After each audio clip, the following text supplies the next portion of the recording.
Tom from Voice of the Martyrs, thanks for joining us this morning on Hope. Thank you very much. Good to be here.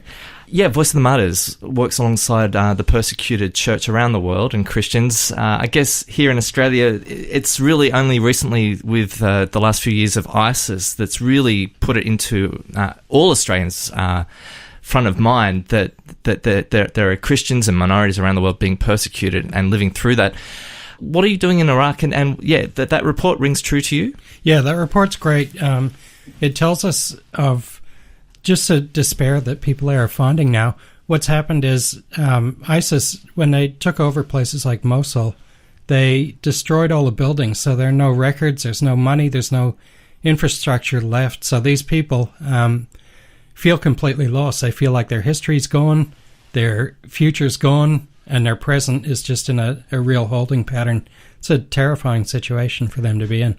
And it's easy to forget that Christians have been in Iraq since the beginning of like the 1 AD or something. They've been there for 2,000 years. Absolutely. And Old Testament, Jonah's remains and everything. It's such a significant place in Christianity. It's such a significant part of the world. So it's tragic for them. And that population, that Christian minority population, which I think numbered over 1 million people during, like, say, the time that Saddam Hussein was in power, when he left, Christians started to begin to be persecuted. And that number of Christians that are now in Iraq or are now displaced, I think that the numbers of 150,000 or something left in Iraq? Yeah, that's right.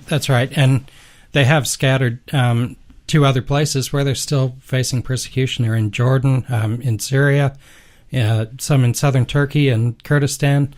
It's not a good look for them. So what does Voice of the Martyrs, how are you helping Christians in Iraq at the moment? Yeah, so what we've done is, through the generosity of people here in Australia, we're able to distribute food, basic life needs, mattresses, blankets, heaters, that sort of thing. And with each pack that we give people, we give them a Bible for the adults, and every kid that we come across, we give them a kid's Bible. I mean, obviously working with Christians in persecuted countries, that must be having a massive impact on your life personally, and just seeing the faith that these people are living out. Yeah, it really does. What we see is that there are no nominal Christians in places like this because they are Christians at such a cost. They don't go to church on Sunday to have a cup of international roast and a Scotch finger. They go because they truly believe. So when you come under times of persecution, you see a real strength. They really rise up above our faith, our level of faith. And it's just inspirational. It helps us grow. And every time we go to places like this, we learn so much about ourselves. Well, I'd love to hear about some of the stories that you've been told and that you've experienced in Iraq when we come back. Wonderful. Okay. One man in particular, a story that really struck me, was a man named Hekmet, who was a bank manager in Mosul. And he was a very successful man, and he'd planned all his life. Everything that his goals were to get his daughter through the best school and the best college so she would have the best shot at life. Now, when this happened, his daughter was in year 8 in the best school in Mosul, and Hekmet had to flee. He lost his house, he lost his money, he lost all their records, and now he's got absolutely nothing but his wife and his daughter. They had to walk 12 days to get to the church that they're now living in much like the CNN report, an abandoned building.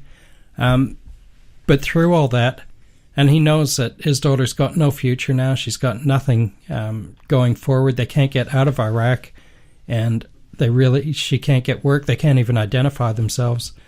But he still has his faith in Jesus, and he is there evangelizing to non-Christians every day, and that's what he lives for. It's hard to grasp, isn't it, Tom, being here in a very comfortable environment here in Australia to sort of fully understand and appreciate what that man is going through over there. Do you see any hope for the Iraqi Christians and for Iraq as a nation turning around? I do see hope. I think that there is still a safe haven in Kurdistan. It's still a very Christian place.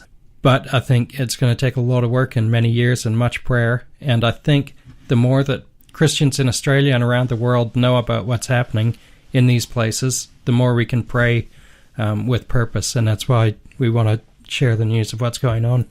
And Tom, if I'm interested in learning more about what your work, I believe you've got a newsletter that people can subscribe to and keep in contact. Absolutely. If you go to our website at vom.com.au, you can sign up to the newsletter. We've got a Facebook feed.